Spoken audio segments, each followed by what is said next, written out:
Chapter 14. "There's tracks," Saria said, aware of Andorn on her shoulder. He chuckled. "You always know when I'm there, don't you?" "You're trying to sneak up on someone who knows how to sneak. I know what to listen for," she replied. "Never made a difference before."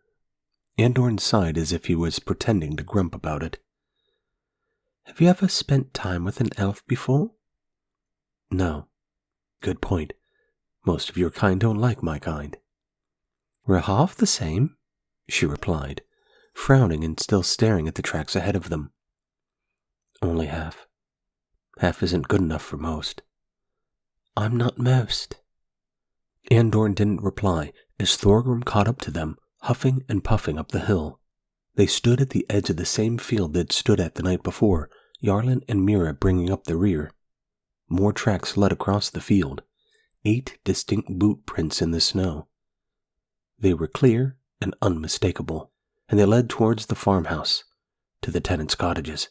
They hadn't even tried to hide it, but worst of all, one of the fresh tracks led back to the farm. They couldn't afford to wait. Whoever had returned would be warning the others. "Thorgrim and Yarlin, you two work well together. Take the front tenant's cottage, the one that had the lights on last night. Mira and Saria, go in the back, but keep a watch out for trouble from behind as well. We don't know how many are left in the other cottages." "What are you going to do?" Yarlin asked. "What I do best." "What about the farmer and his wife?" Saria asked, worried about how scared they had been.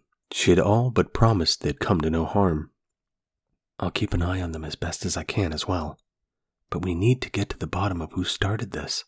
Their lives aren't the only ones that will be affected if they let that flame out." Saria nodded but sighed. There was always something, or some greater good, and innocent people always got caught in the middle. She just hoped they could do what was needed without hurting any innocents. "Everyone ready?" Andorn asked, the sun high in the sky, and no more cover between them and the first cottage. "Aye," Yarlin replied, unsheathing his sword. "Give me and Mira a few seconds longer. I'm going to take us around via the road to get behind the cottage before we're all seen," Saria said, thinking about the safest way to ensure no one ran out of the back and got to the farmhouse while they were still approaching. "Go," Andorn said. "We'll give you 5 minutes, and then we'll attack from the front." Saria nodded and waved for Mira to follow her. She then hunkered down and hurried along the tree line, wrapping her cloak around her to help hide herself a little better. It wasn't perfect, but they were far enough away that they wouldn't be easy to spot. The hard part would be getting up the road without being seen from the cottages. In the dark the night before, she hadn't got a perfect look at the layout of the farm buildings, but she'd had to pass all the other cottages after the one they were to attack, and that meant passing them all again before they were back. "How many do you think will be left?" Mira asked. "No idea. There were 8 cottages," Saria replied, thinking aloud.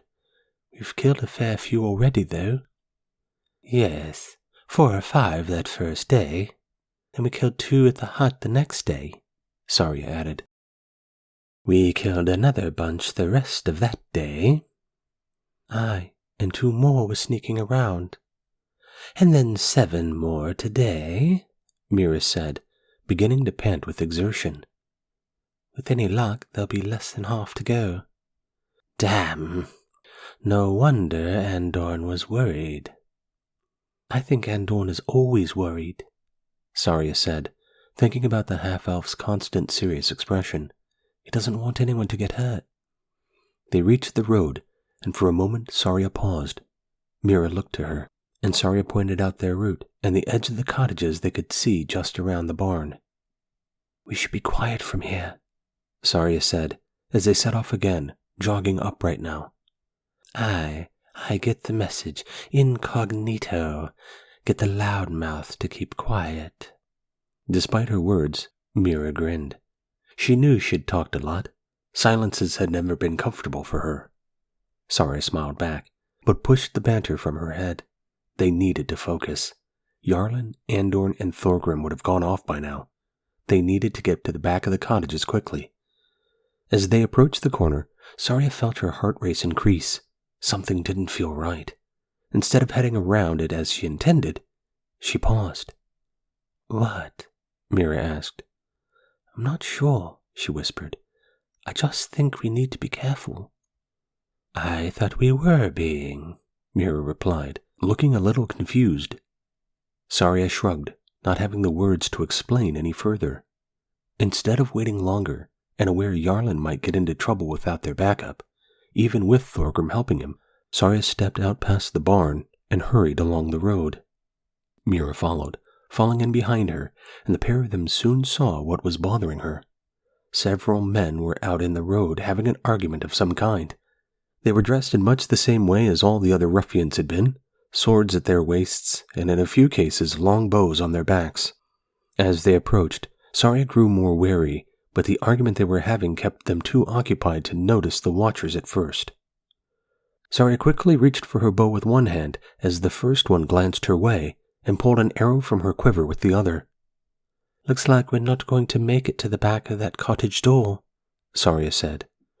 "Not without a little tussle first," Mira replied as she kept going closer, not even reaching for her quarterstaff yet.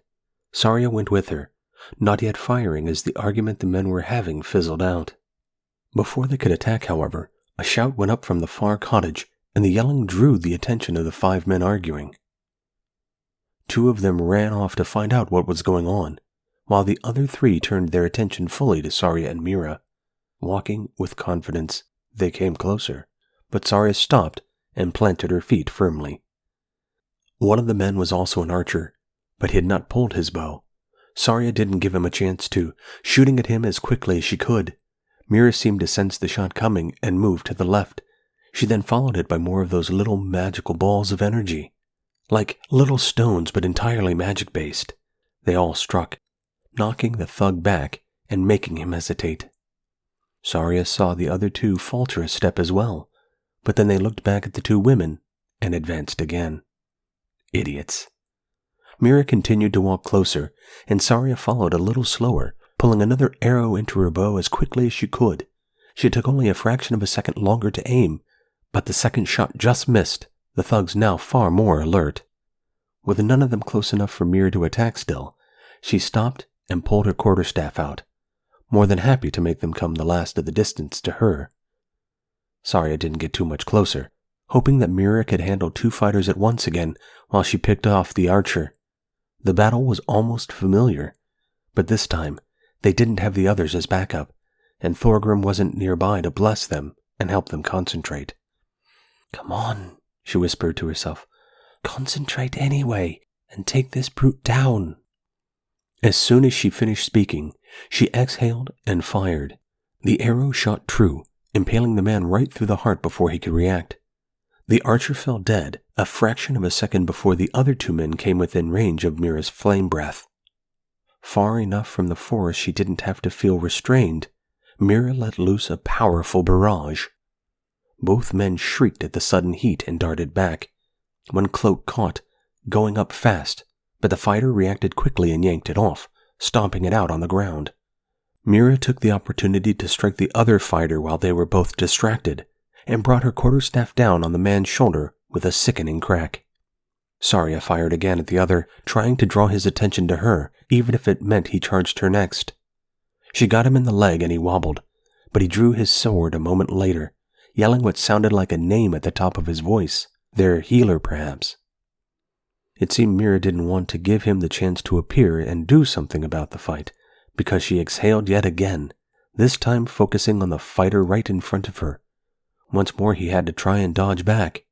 She didn't get a chance to swing with the quarterstaff, but his shirt caught alight, and he screeched in pain. Saria hung back, grateful she was downwind as she notched another arrow. More yells and commotion came from one of the cottages ahead as the fighter came closer, wary of the arrow she already had aimed on him. She fired, but he dodged and raced at her. Rolling to one side, she pulled her short sword out and stopped at a crouch, her sword blocking his. She rolled away again and got to her feet, losing track of the fight Mira was locked in while she dealt with her own opponent. He thrust at her, scratching one of her arms, She stole the opportunity to counterattack and returned the blow with extra effect. "Damn elf!" he yelled and took a step back, assessing her. For a moment, she let him, not as comfortable in hand-to-hand combat. A few seconds later, she rushed him, raining down a flurry of the few moves she knew. The suddenness worked, taking him by surprise enough that the attack slipped through his defenses, and she scored several more hits. Already wounded and losing blood, he succumbed to the blood loss and wobbled. They promised it wouldn't be like this," he said as his hand went to the cut across his torso, blood soaking his clothing. "They never tell the truth, not when it comes to hurting others," Saria said, striding forward as he dropped his sword. A moment later, she put the guy out of his misery. As she looked up, she saw Mira crack her opponent over the back, knocking him to the floor. He never arose. "Unconscious or dead?" she asked as she came closer, Mira feeling for a pulse. "The first," she said. "Good. Drag him up towards the cottages. We'll tie him to something and let Andorn interrogate him," Saria said, grabbing one of his arms near the shoulder, not far above a nasty-looking burn. Mira grabbed the one on the other side, and between them, they lifted the man's torso and dragged him the 50 feet towards the cottages. They reached the gate and noticed a rope used to tie it open. Saria grabbed it and looped it around the man's wrists instead.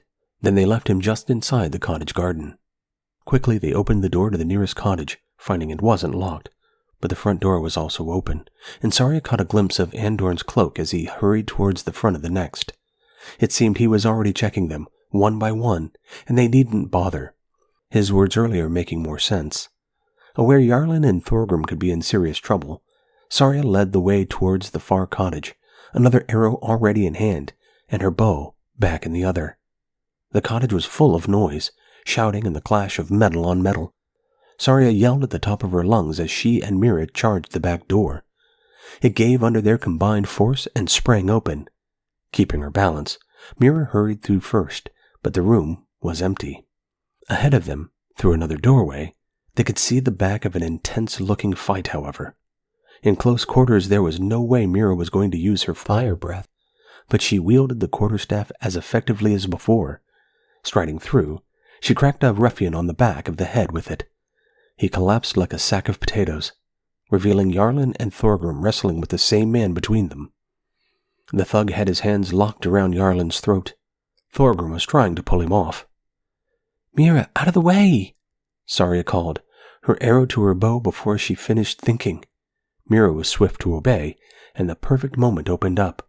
Saria took it, knowing she could wait 1,000 years and not get another good opportunity. The arrow fired true and caught the ruffian in the side. He stopped, surprise on his face before Yarlin broke from his grip, coughing and clutching his throat. Thorgrim brought up his knee into the back of the thug's, and he toppled down. With the other hand, Thorgrim grabbed the warhammer on the ground beside him and brought it up and over, putting the final fighter out of his misery. Silence fell, for just a second. Then sounds of a commotion came from upstairs, as someone came running across the floor, slamming a door above them, and then thundering down the half of the staircase they couldn't see. The contact from the night before paused as he saw Saria, a long, scabbed-over cut on his arm, where Andorn had marked him. "Who the hell are you?" he said, clearly not having seen the others as he stepped more cautiously farther down. "An elf," she replied, deliberately vague. Out of his line of sight, Yarlin, Mira, and Thorgrim prepared to attack, but she held still, leaning on her bow, deciding to play this one cool. He didn't yet know he was outnumbered, but there was no way he was getting past her. As the ringleader stepped down another step, she heard a creak behind her. A quick glance, and she saw a grin spread across Yarlin's face. It was a friend. Andorn had her back. With any luck, that meant their only foe remaining stood before her. "You're pretty cocky for an elf by yourself. Where are my men?" "Your men are dead or incapacitated."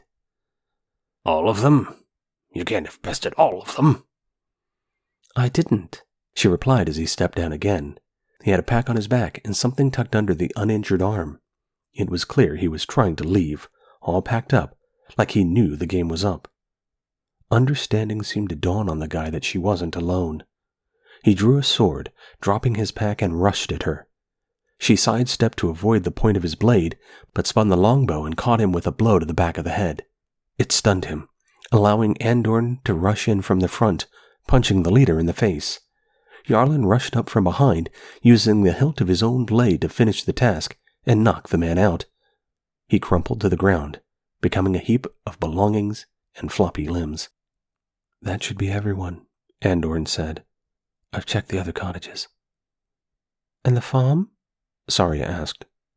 "Let's get this guy and the other unconscious one you tied to the gate ready to take back to the hut to interrogate them, and then we'll check on the farmers." Saria opened her mouth to argue, but she knew it was the right course of action. "It's all right. You, me, and Mira can do that," Yarlin said, lifting the thug at his feet and slinging him over his shoulder like a bag of potatoes. "Let the dwarf and elf do the thing they do best. Care about people and smooth over the relations." Saria grinned as Thorgrim rolled his eyes. It was enough to convince Andorn. The rogue rolled his eyes and nodded. Mira whooped as she discovered a coin purse fallen from the pack the ringleader had been carrying. "Extra payday, gang!" she exclaimed, but Saria was already walking away, where Thorgrim was hurrying after, tucking his warhammer back into the belt that usually held it. The farm loomed up ahead, looking far more inviting in the daylight, but also even more unkempt. It was clear it hadn't been looked after lately. Saria approached it cautiously, noticing all the windows were still shuttered, but Thorgrim seemed to have a confidence about him that gave her some as well. She knocked on the door before he could. "Who is it?" A familiar woman's voice called a moment later. "It's the travelers from last night," Saria called. "I'm sorry, but you're going to need some new farmhands. We seem to have assisted most of your current ones to the afterlife, and we'll be taking the few who are still living with us." Before Saria had even finished talking, the door opened, the wide-eyed woman half staring at them and half behind them, before a grin started to spread across her face. "You're serious?" she asked a moment later. Thorgrim nodded. "They won't be bothering you anymore." He bowed. She opened the door even wider and looked back into the farmhouse. "Doug, they've done it. Those travelers, like you said, they've dealt with all those nasty men." "They have?" He appeared next to her, and then stepped out. As he did, Yarlin, Andorn, and Mira could be seen coming out of the cottage closest, carrying the ringleader still, and everything else they had looted. His mouth fell open. "Again, we're sorry that you're going to have to find new farmhands, but these ones won't be causing you any more problems. If anything else happens and you need assistance, for the next little while, you can find us in the small hut in the forest. Our tracks are pretty obvious now, at least while the snow lasts." Saria grinned again, not sure how long that would be, but by the time it melted, they would probably be gone anyway. "Oh, bless you," Beth said. "I didn't dare hope. I hope you'll forgive me. So many have said that they'd do brave things only to vanish or come back broken." "We understand, my dear," Thorgrim replied. "Speak no more of it. But as long as you and your family are now all right, we've got a little more work to do before we're done in town, and I think our companions would appreciate our assistance." Thorgrim gave Saria a pointed look. Still smiling, she let him lead her away. But there was one thing that visiting the farmers had brought her, and that was the satisfaction of having made someone's life far better than it had been a day ago. She had lifted the fear off their lives and given them an example that might see them through other dark times. It felt good, really good.